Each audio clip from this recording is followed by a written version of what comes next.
nobody really believes me because I look well, I am fit, I defy all expectations of someone who says they are ill as I say I am, and I am, because they can't see it. And so over many years of therapy and understanding the world, I do now understand that that doesn't mean people don't love me or want to believe me. It's that they're a human being and their brain looks at things and assesses them, and what I say and what I do and look like do not fit together.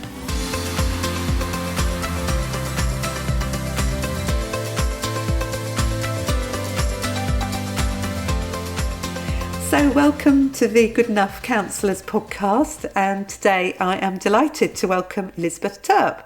So Elizabeth has worked as a therapist for over 25 years, and she's also got her own podcast called How We Care, and a book published by Jessica Kingley called Chronic Fatigue Syndrome and ME, Support for Family and Friends. Her book offers insights into how CFS and ME affects individuals and provides advice on supporting them. So Elizabeth co-hosts the How We Care podcast, which features monthly conversations between helping professionals about the challenges they face, self-care strategies and ways to enhance their effectiveness.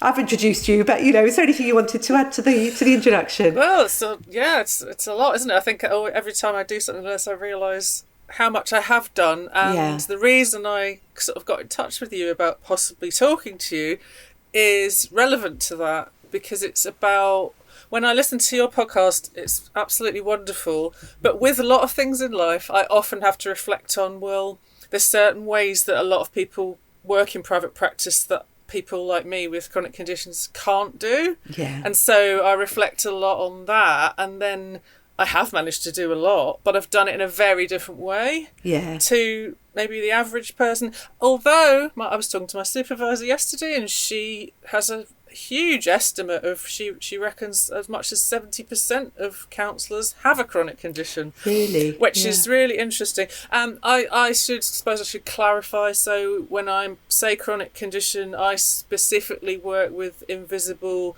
energy limiting, disabling illnesses. So obviously there's a lot of invisible disability out there, there's a lot of chronic illnesses. I work specifically, and I have had myself, illnesses that really affect your functioning. So you can't work full time, there's possibly pain, there's fatigue, fluctuating illnesses.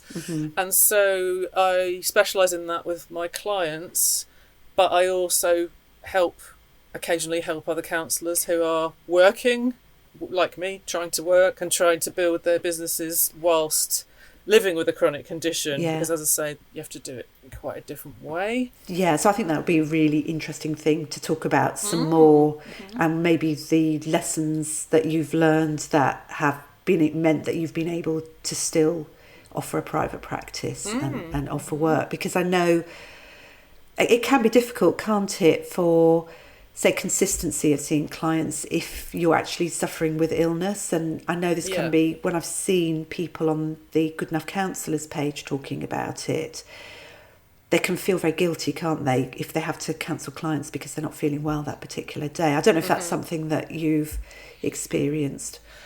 Well, for myself, and I see those conversations quite a lot as well, and you're right, it is really, really difficult. I don't know, I suppose I was thinking about, how do I talk about this and not make it too much about myself? Because the whole point of this is that everyone's an individual, and everyone with a chronic condition is different and has different experience. Maybe if I just quickly put my experience into context and then get to what you've just said, which is really important. So I was walking along this morning thinking about what we might talk about, and one thing that popped into my mind was, wasn't it lucky that I got seriously ill when I was already established in my profession? And I have thought that before. I mean, it's a bit sick and twisted, but I was really lucky because I was already in the NHS. I'd been working there, I don't know, I'm not very good with time, but like maybe 4 years. I was lucky enough. This was a very long time ago, by the way, when there wasn't IAPT. It was all counselling. So I got this wonderful full-time job. It was a really great place to start out. And I got sick after I'd been there a while. So I had a really solid base of support. At that time, I had a good manager and all that. And so I navigated that. So I dropped my hours down, went part-time. I tried to work out how to live with chronic illness. I'm not going to get into too much about my particular illnesses because, again, that's about me. But suffice to say, I got an illness which I now realise I only got because I had another undiagnosed illness. Oh, right. So it's been very messy, but that's not so relevant. But anyway, so I navigated that. I landed at a place where I was able to work 3 days a week, but I was still quite sick. Carried on doing that. Then I got another illness.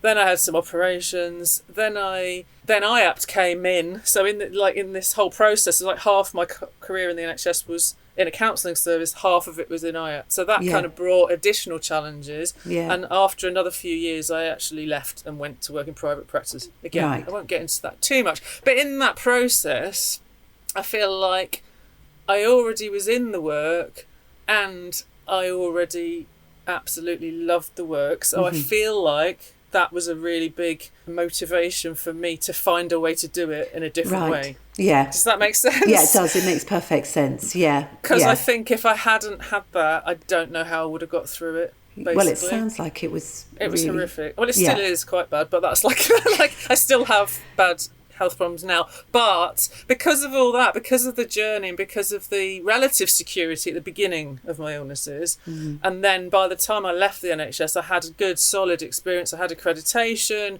I didn't know what the hell was going to happen because it's a leap of faith, isn't it? But luckily, because I already had solid basis, I did actually get some work and I was able to build up. Yeah, because I was going to say it must have been quite a challenge, when you first started up in private practice, if you were at that point sort of navigating your illness as well, because like you say, the energy levels must be quite challenging. Yeah, but I think because I'd already been working only part-time for several years, and when, another good thing that happened is, maybe everyone doesn't experience it good, but obviously when you set your private practice up, it has to be a gradual process. Yeah. Because no one's going to wake up one day with a full caseload, are they? So I'd saved up some money, so I just very, very slowly did all the things you've got to do, and then I started. So I was quite fortunate in that way because that natural, gentle build was really good because it meant I could adapt and learn, find my own feet, and because you've got complete control in private practice, which also you haven't got in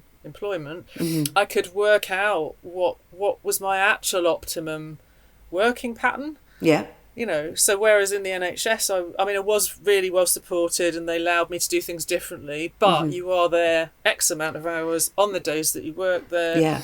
Whereas when I went private practice, I could work less hours, I could have bigger breaks between clients. There's so many ways that I've created, that I've kind of learned over time is what I need in order to function. That was actually, I haven't really thought of it in this much detail, and this is actually useful for me to reflect on it. Well, that was also a reason that I've managed to make my business work, because of that way that you have to do it. So what for people like me who I have rude health, shall we say, so and a lot of energy, so I'm sort of like that's why I was so interested in having you to come on the podcast as well, because I thought it's a really useful thing to have, because I am very sort of health privileged, I guess you could say. What sort of adaptations have you made that support you? It might just sort of come you might be difficult to think of them, but there's so many. It's go on. Hard to not say too many actually.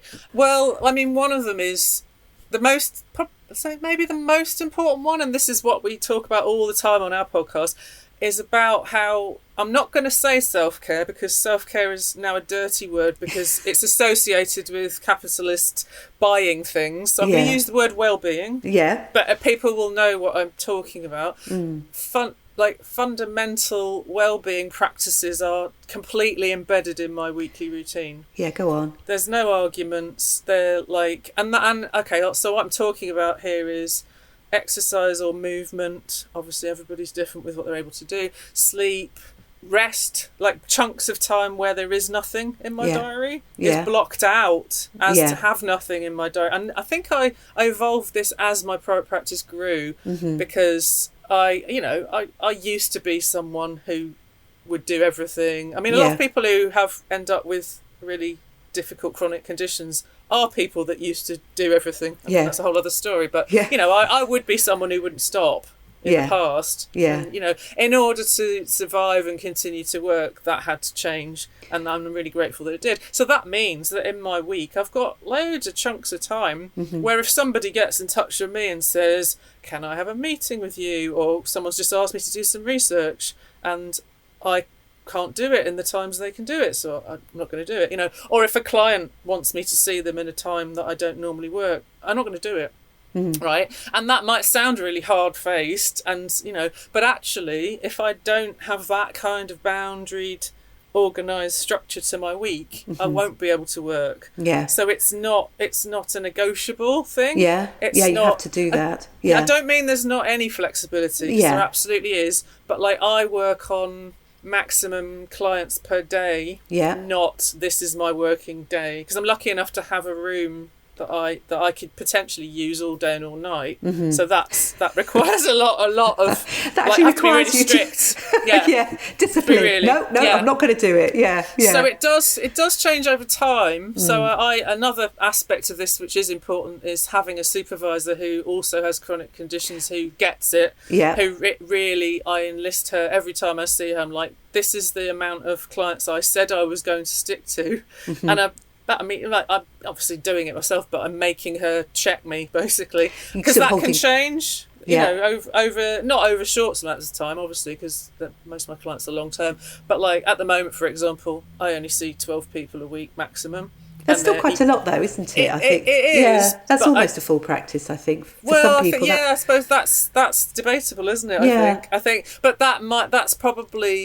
that's evidence more of how good I am at managing my illness, though. Yeah. So, because another thing that I was going to say, and it links back to the question that led me to tell you all this, is how do you manage it when you've got a fluctuating condition? Yeah. And I'm at a point now where I'm so good at managing my health problems that I don't tend to take time off sick. Now, that is the case for a lot of people with chronic illnesses, by the way. A lot of employers will say, well, my chronically ill staff take less sick leave than most people. But that's actually because, this is a very sad story, but it's actually because if you've got a chronic condition of the type I'm talking about, you feel ill all the time.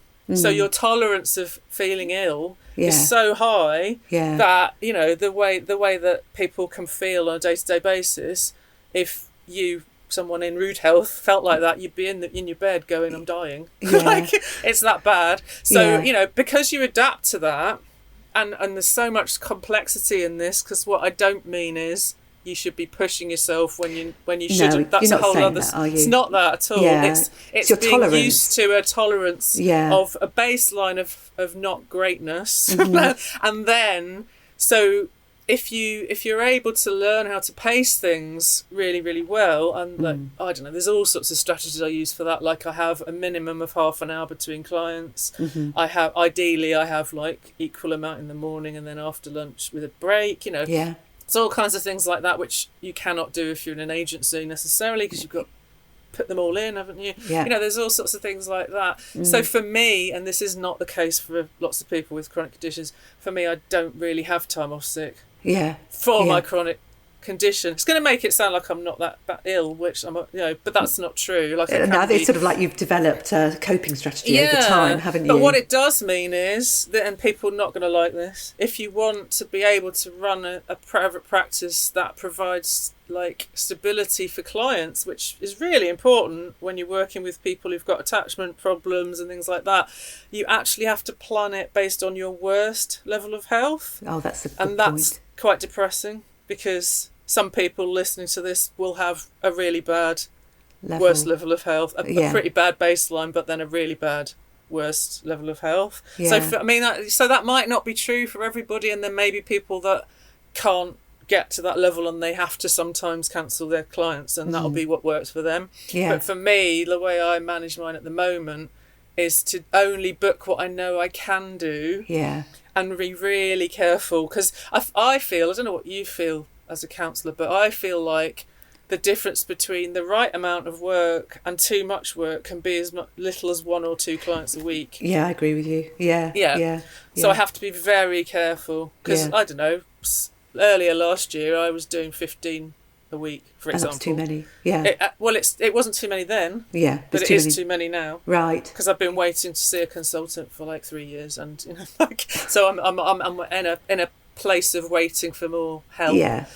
So I have to be bringing it down just to make sure I can keep earning and keep. Yeah. Because the other side of it, I feel is doing the work I do stops my mental health from being too badly affected by my physical health, if that makes sense. So I can keep actually doing something useful and occupied and distracted and stuff like that. Yeah, because I think that's a really, obviously I haven't suffered a chronic condition, but I'm aware sort of like if I do start feeling ill, how your focus goes there. And there was just something I read or heard you say about how it's almost overwhelming, isn't it, when you start to suffer with a chronic condition and it feels like, effectively, it's almost like you've lost everything.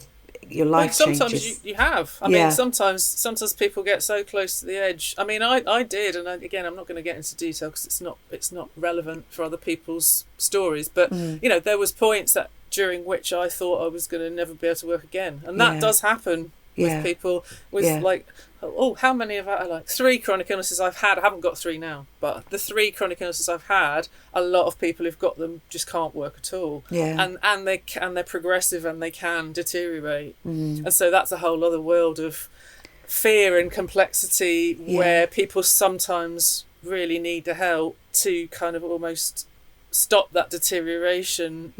When sometimes this is really complicated stuff, but the science on all of this that's coming out now is really exciting in terms of you've got an underlying condition, but the part that fear play in that it can be something that helps maintain some illnesses, not all illnesses, but some, because it's not a conscious thing. Everybody thinks anxiety is you thinking something. It isn't. It's your whole life is under threat, and so your brain is fearful all the time. It's sort of like almost living in like being in survival mode. Exactly.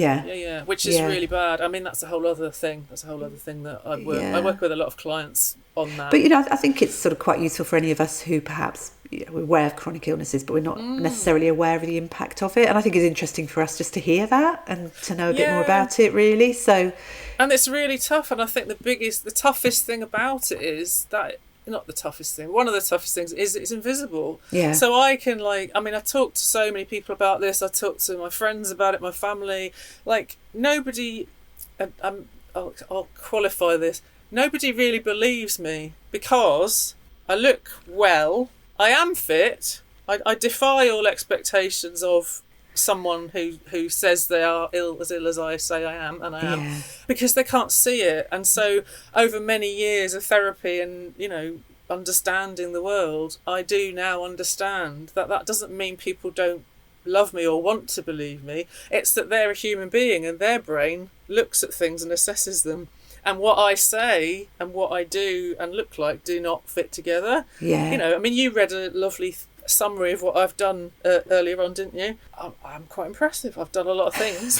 but while I could have done a lot more things had I not been ill, and because I really love seeing what people like you do, and your podcast comes out every week, and you do so much really, really good stuff, and I'm fine with that now. Again, I've worked through a lot of my old expectations of myself, and I'm happy with what I am doing. But I think if I'd never got sick, I would be doing as many things as someone like you is doing, and and that's okay because I am where I am, and I have to do what I need to do. Otherwise no one's going to get any help from me. And I'm not going to be okay either. So it's kind of there's sort of an acceptance, again controversial word even, but like not an acceptance of being sick, but an acceptance of where you are.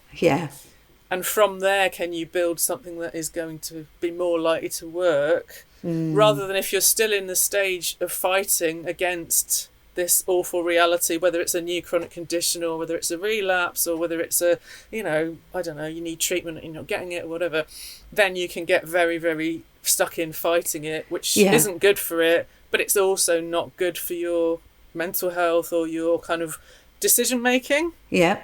Because you're trying to push against. I mean, that's I think there's a lot more recognition now that in a lot of cases that's why people have got long COVID, because again, not their fault, but we don't live in a culture that allows us to physically recover from things.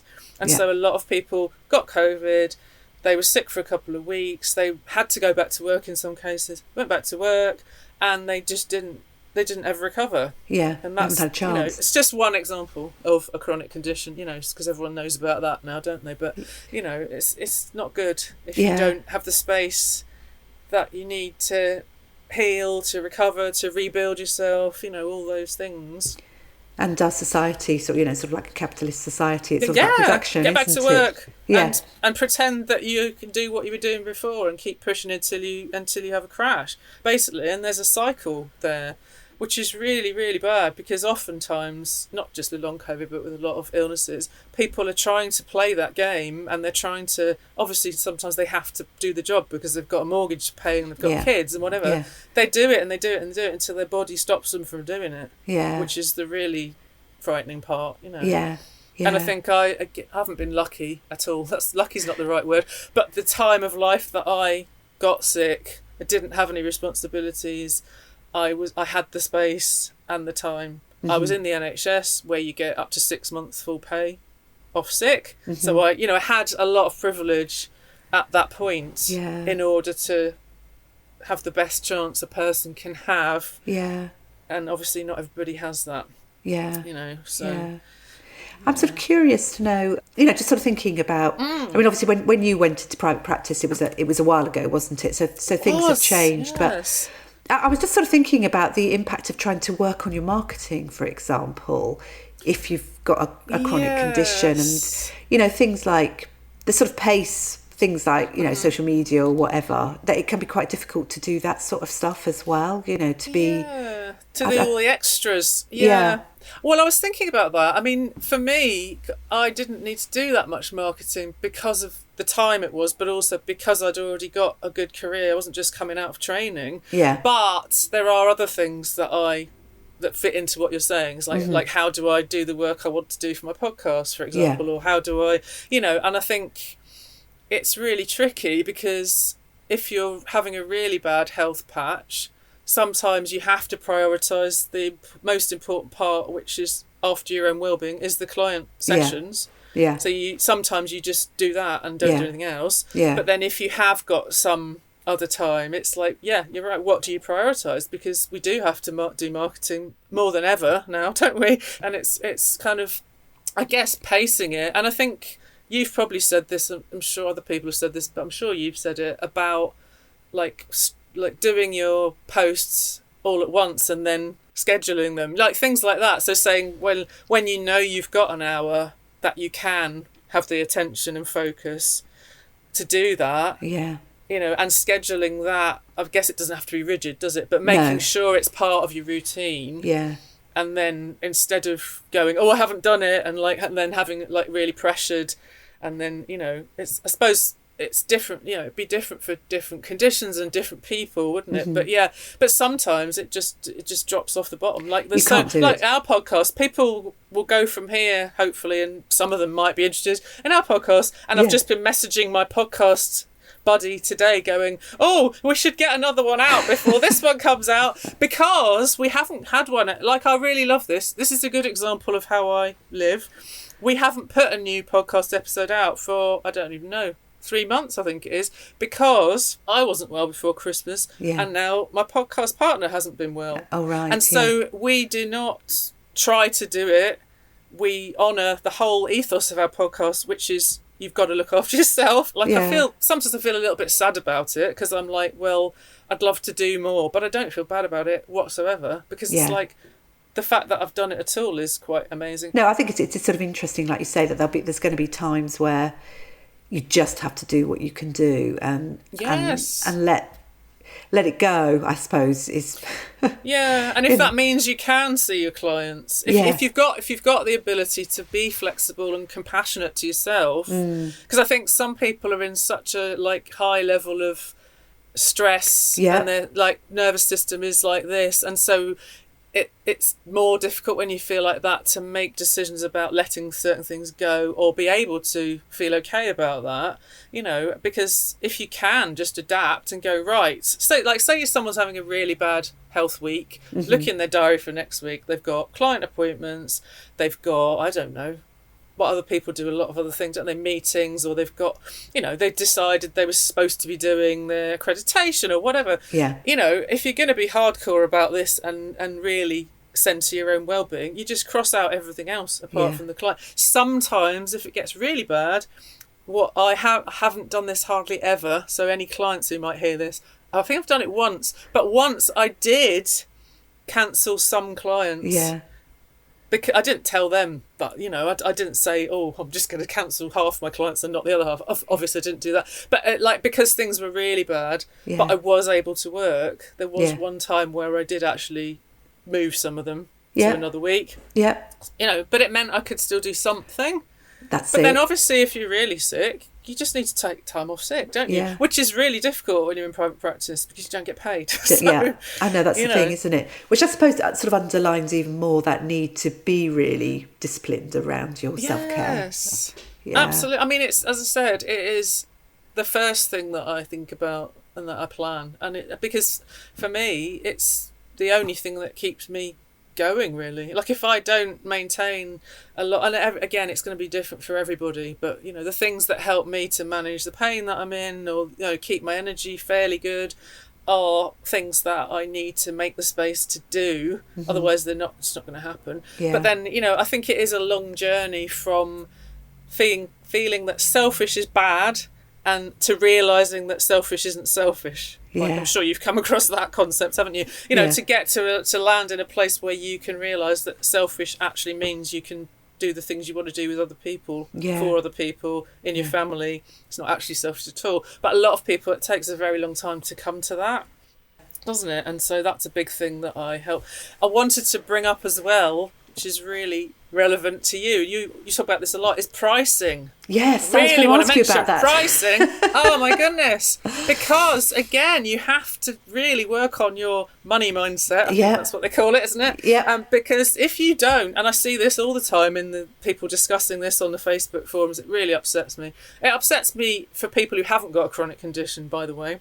We're not valued enough by agencies or by ourselves. And that's a whole other issue. But if you have a chronic condition and you can't work the amount of hours you think you would like to be able to work in the world, you have got to sort out your attitude to charging. And over time, I think I've been in private practice long enough now that obviously my fees would have gone up and up and up anyway, but I've got quite high level of fee to where I live, but I've kind of done a lot of thinking around that, and considering a lot of my work is specialist anyway, but what it means, and in fact I was just doing some sums earlier on today and I made some changes because I've got lots of different streams of work, so I do work for insurance companies, and then I've got some clients whose employers are paying me directly, so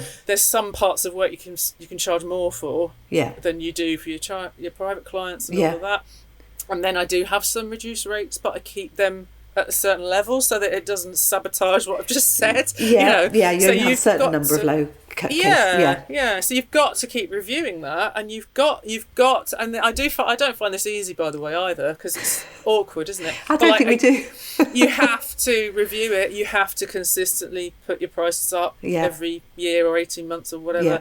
If you're not doing that and you've got a chronic condition, basically what you're doing is setting yourself up to fail, because if you're not earning enough to live on because you feel bad about charging a decent amount for your services, everybody's different, and we've got the people who kind of undermine our profession are the people who don't need to earn money, so they charge really low amounts. That's annoying, but that's kind of traditional in the counselling profession, isn't it? So that's one problem. Then there's all these other problems about it, but it doesn't matter if me, you, or whoever else charges a high amount, because there's plenty of people charging a lower amount. Why do we have to feel bad about that? I don't understand it. I do not understand it. We are not charities. I mean, there isn't enough charities, but there is enough people in private practice charging low rates. That we don't have to charge low rates. Yeah. We don't have to, we don't have to do that to ourselves, you know? Yeah. Because there's people in this area that charge half of what I charge, and you know, if they have chronic conditions and that's what they're doing, well, they're not going to be making very much money, though, are they? Well, no, and they're not. Yeah. It's not sustainable, and for so many different reasons, and it really it upsets me a lot. So. Yeah, well, I was going to ask you about pricing, because obviously, if you're seeing 12 clients a week, but you want to earn effectively that's your full-time work. That's the only work I can do. Yeah, that's it. I can't do any other work. Yeah, you have to charge more per session, per client, to be able to make a living. Yeah, absolutely. Yeah, it's really important. But I think what's really interesting about that was that you also said that you're quite specialist, really, aren't you? Because some of my work is specialist, although that's a whole other thing. Like I have to be careful. For like it's anyone. Say you're a trauma therapist. Yeah. You don't want all your work to be childhood sexual abuse. Yeah. For example, do you?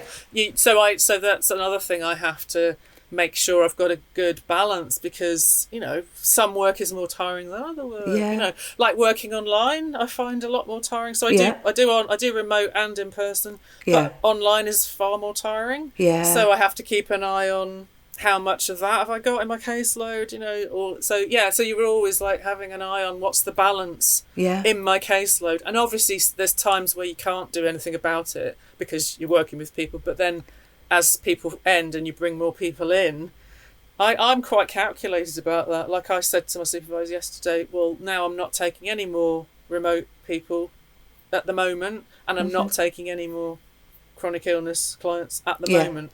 Just because I want to do the best for the ones I've got, as well. Yeah, because that's the other thing, isn't it? Yeah. I think it's one of those sort of great coaching questions that I've got is, you know, if you're saying yes to this, what are you saying no to? Yeah, no, that's a really good question, yeah. Yeah, because I think it's sort of like if you're saying yes to taking on more clients, you're maybe saying no to serving the existing clients to your full capacity, maybe. Yeah, and with chronic illness, you're saying no to yourself. Yeah, that's the other thing. If you have to see, I don't know, 15 people a week when actually your capacity is 7 people a week. Yeah.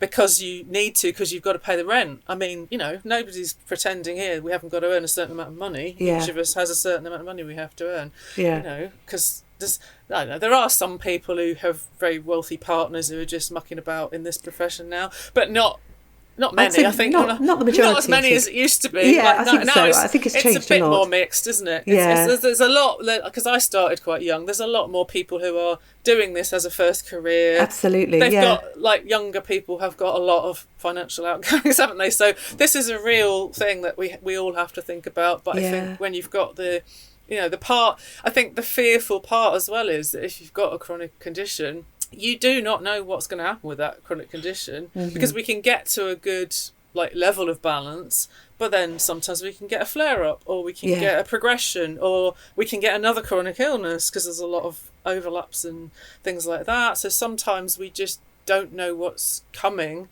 and so to give yourself the best chance of being able to deal with another challenge. This has just popped into my mind.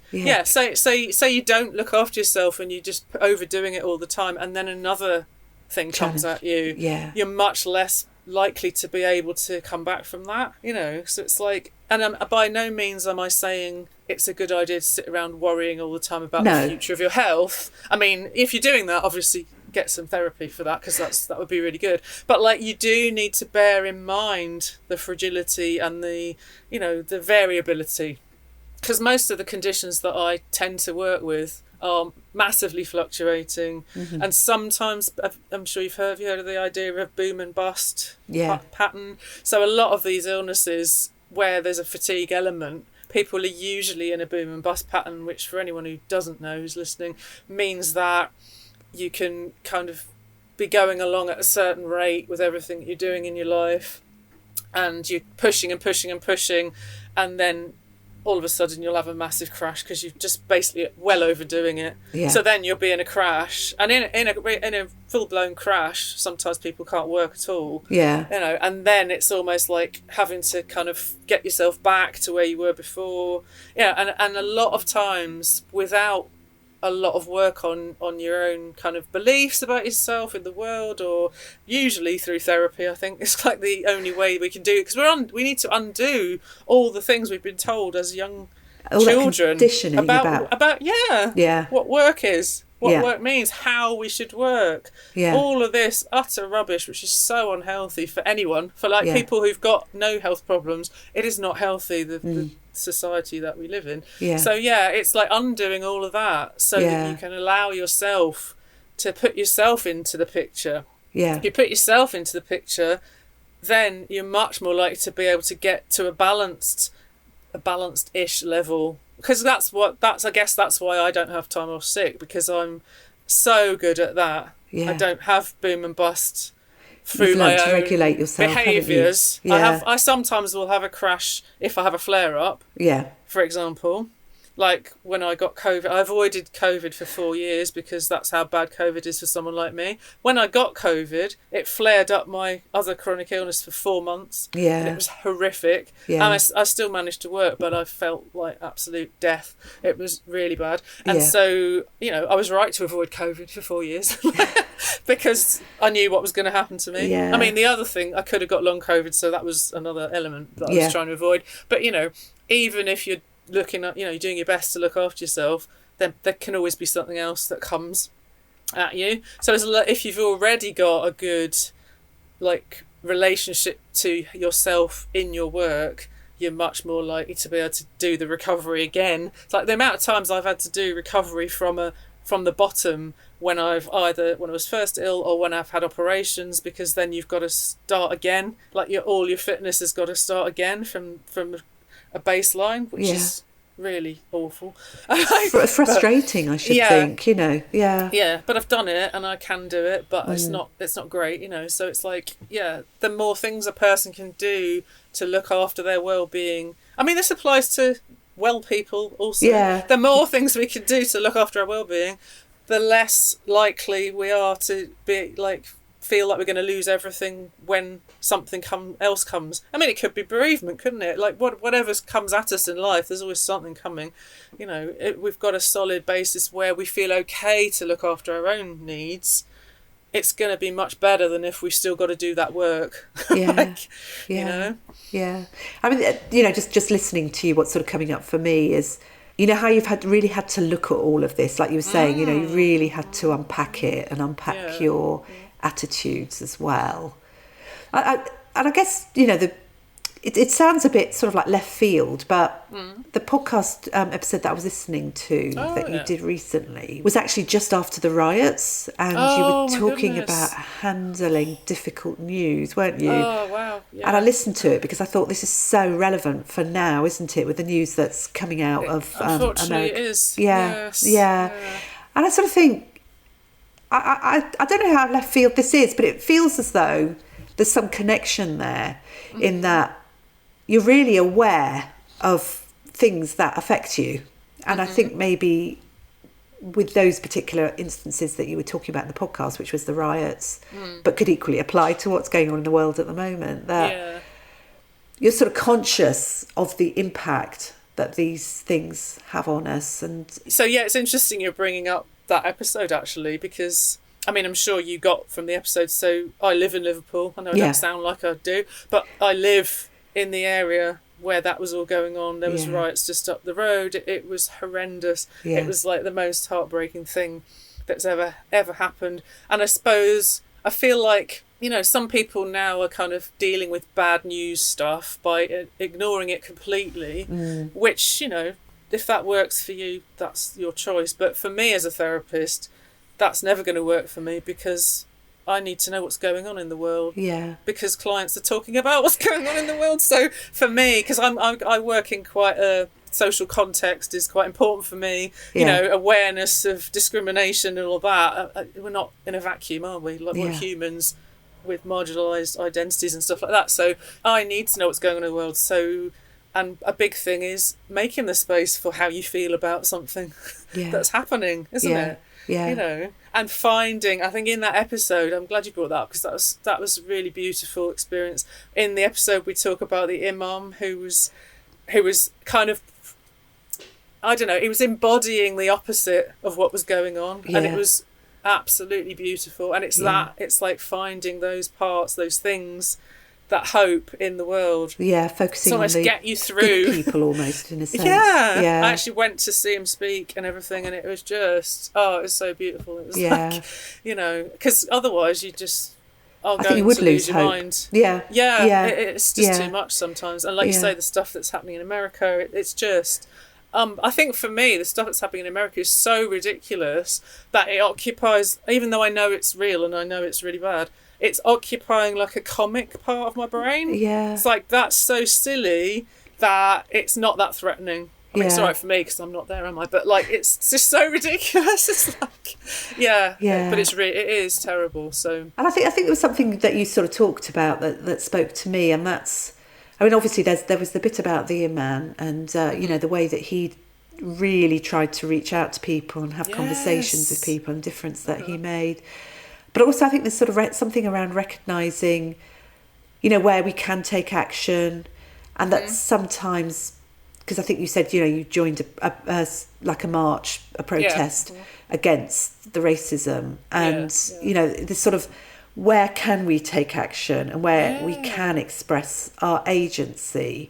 And I think some of it is that lack of agency, isn't it, that makes us feel so hopeless. It's that doing and being in community, because that's what that was lovely. Like there were so many people there, and there were more people at that event than there were at any of the horrible far right violent people's events. In fact, I didn't go to the one that stopped it, but there was one where the protest against the violence stopped the violence because there were so many people. I mean, people in Liverpool, this is what we do. It's it's like so good here. You're right, it's finding the community, it's doing what you can do, even if what you can do is talking to someone else about how bad it is. You know, it's making space, because all that isn't great for people who haven't got great health either, is it? Well, I was going to ask you about that, if that's sort of like is an additional thing.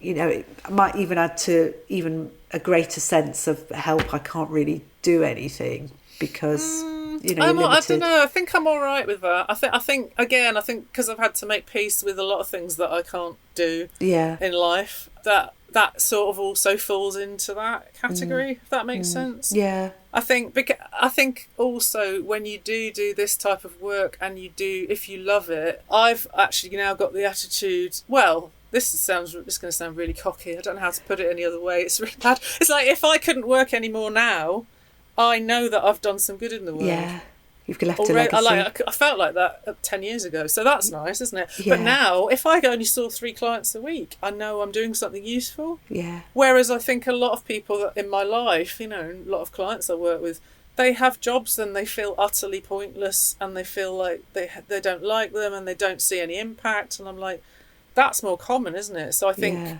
I fully embrace the fact that I can do something useful, even if it's not what I dreamed for myself, which actually, by the way, was a career in the NHS, but that just became unsustainable because of the culture in the NHS. It just wasn't supportive anymore. So I had to let go of that. Like, I've had to let go of so many ideas about what my life should be like. There's that terrible word, should. What my life should be like versus what it is like, and making the best of what it is like. You know? And yet you've used what's available to you to create other things, haven't you? Like your book and your podcast. And and that was an accident anyway. The book Go on, tell us about that. I didn't set out to write a book. It was one of those, one of those really weird, this might have happened to you, one of those really weird things that happen in life where all these people just sort of emerge. So for some reason, this sounds really bad, but for some reason, I was talking to a client about some writing I was doing about health problems, just for myself. Yeah. And turns out, this is so odd, he was really good friends with this editor who was trying to find someone to write the book that I wrote. Oh, wow. Yeah. How weird is that? Like, well, it was meant to be, wasn't it? It was, and it actually was therapeutic, because I didn't want to write it, because the book is actually for friends and family and professionals. It's not for people with chronic fatigue. So at the time, I was like, why am I writing a book for these people who, because I was quite angry early on because people just don't get it, and oftentimes they just, they make mistakes, or they'll, just not understand. But actually writing it really helped me, because it helped me to understand why people couldn't support me in the way that I needed. Yeah. So that was good. And also, in the end, it's turned out that people who have chronic fatigue and ME really like the book, because they never see themselves represented. It's got loads of case studies. It's not just me banging on about myself. It's got a lot of case studies in it. So it's got like all these real world examples, and also then and lots of kind of detail about what it's actually like to live with that illness. So if anyone's listening and they haven't got a clue, and they got clients or they've got family members and they want to know what does it actually feel like to live with a energy limiting illness, that's what the book's for. So I don't make any money off that either, by the way. I'm not publicising. I think I make 7 pence for every copy. It's disgraceful. But I wrote it because I wanted to help people. So and the podcast came, everyone will be able to tell, came because I like talking. So my friend podcast Paul, it's an interesting contrast, because he's a careers professional, and he was my careers advisor when I was at university. One day we were just having this really great conversation about one of the issues we ended up talking about, and we were like, hang on a minute. Oh no, he said, because at this time he was lecturing, and he said, oh, this would be a really good conversation to play to my students. And then we were like, oh we should do a podcast. Like neither of us had ever thought to do a podcast. Like that is not a thing I would do. So we did it, and we love it. Like we sometimes have guests on, but mostly it's us, because there's so many intersecting issues. And we've both got very high standards for the level of work and that we're doing. So there's just so much. But the main thing that runs through the whole of it is it's about practitioner well-being. It is about other things as well, but it's mainly about that. So if anybody's struggling with that, because the majority of counsellors would admit they're not very good at that, I think you would agree. That is what it's about, because I'm passionate about that, whether you've got a chronic condition or you haven't got a chronic condition. Like, you've got to look after yourself, or you will burn out. Like, people do burn out all the time, don't they? So that's the thread that runs through it. And I think that, again, it's part of your legacy, really, isn't it? Is passing this on to people. And it's hard won, what you've had to go through. It really is. But again, it gives us other people, pause for thought, I think, to sort of think, wow. So a lot of it was accidental, but let's replace the word accidental with authentic. Because it's all come out of me talking about things I'm passionate about, and then other people going, oh, hang on, why don't we do something with this? And I really love that, because I think in therapy, that's kind of how clients find you in a really weird way, where they're actually a really good fit, but for reasons they didn't realise. Like, that happens a lot. Like, there's lots of things I work with which I don't really talk about in my marketing, but people will come to me. Like, one of them is I work a lot with people who are trying to reclaim their creativity, for example. So that's something I've done myself, but I don't talk about that anywhere. And I get all these artists coming to work with me. I'm like, oh. So I love that, because that's a really good contrast to some of the more dark stuff, isn't it? It's incredible, isn't it, how people...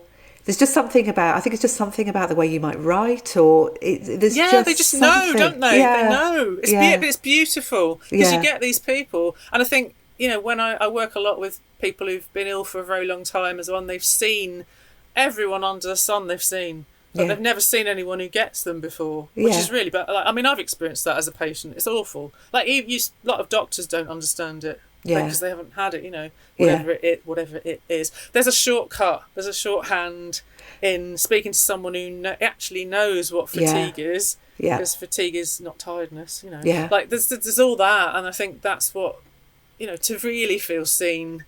Sometimes when you're in an experience that's outside of everyone else around you's knowledge, sometimes that's... I mean, I've certainly needed that from therapists myself, So... Like, I've written a lot of articles about chronic illness. In fact, there's an article on my website, which maybe I'll put up the list so in case people want to see it. It's about how private practice is really good if you've got a chronic illness. I'll that'd be put good it up too. so it's easier to see. That'd be great. So I do a lot of stuff like that. So if somebody was to dig, they would find...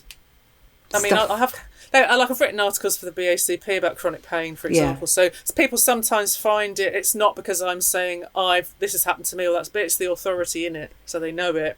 And then if I'm working with someone who's had an illness that I've had, sometimes I will self-disclose about some of that, but only if it's useful for them. So, because obviously, like I said at the beginning, my experience is not really relevant to other people's experience because it's different. You know, we've got different backgrounds and different privileges and different, you know, all sorts of things, haven't we? So it's just sort of really interesting to hear from you and hear what your experience has been, Elizabeth, and I'm sure it will really help other people. Is there anything else that we haven't mentioned that you'd sort of thought you would like to say? I've written on my piece of paper here as a prompt, I've written planning, so I'm just gonna, we've sort of touched on planning, haven't we? 'Cause we've talked about caseload numbers and we've talked about embedded wellbeing practices, but I just want to take that another step further. So planning breaks and holidays is, I mean, again, everybody could do with doing that to prevent burnout, and a lot of people don't do it. But if you have a chronic condition that has energy elements to it, working out how long you can go before you have a week off, even if you only work 2 days a week. I work like 2.5 days a week. I still need some time off every few weeks. Yeah, absolutely. You know, so there's another adjustment to be made there. It's like some people, but I haven't even done a full week's work. No, you still need regular breaks. So for me, I take a week off every 6 or 7 weeks, for example, and that's not rigid, but it is scheduled, it's diaried, you know. So again, it's putting everything at the forefront. And in the planning that you do for your business, it's not just about progression and numbers of clients and all that. It's got to be about how are you embedding yourself into all the planning? How are you factoring in your varying needs? How are you getting the help you need? I guess something we have been talking about, but I'm going to go harder on it, is if you are really struggling with this, finding a supervisor who gets it. As I've said, I have that. I mean, it's probably quite hard to get this, by the way, but if you can get a supervisor who does that for themselves, you're going to find it a lot easier to do it than if your supervisor is someone who is able to work full time and sees, I don't know, 20 clients a week or something, and you need them to really help you to keep it down, and they've got a different value system and beliefs about work. I mean, you can do it if they're able to, but it's, you know, getting someone to support you with some of those things, especially if you're not there yet with it, I think is kind of important. It feels really crucial, actually. And in the future, I'm going to, because although I've been doing this work for 27 years it is now, I've never done supervision, and part of the reason for that, of course, is I haven't been well enough to do it, because it's another big addition.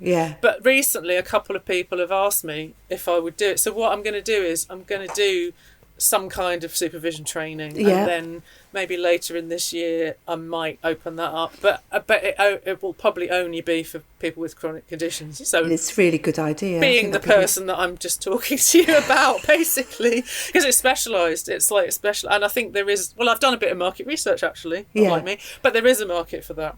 I think there definitely is. Definitely. But at the moment I'll like do, you know, consultations with people if they want a bit of support with it and whatever. So people are listening to this and they'd like to get in touch, that would be okay.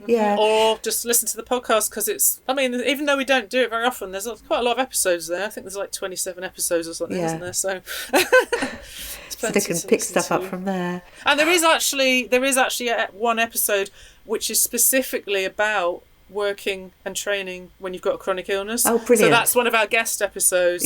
So a colleague stroke friend of mine who also has chronic conditions. So that's one of our episodes. Well, thanks so much for coming along. I really appreciate it. It's been really Time's flown by. It's been so interesting to hear, and hopefully this will serve to encourage those of the audience who maybe are experiencing a chronic illness or several chronic illnesses, that it is possible, and there are resources out there if you know where to look for help. So brilliant. Because it is absolutely possible. And it is the best job in the world. And I think that shines through from what you've been telling us. And that you can really make a difference with. Absolutely. Well, thanks so much for coming along. Thank you. It's been brilliant. Thank you. Thanks for listening. Do come and join my Facebook community, Good Enough Counsellors.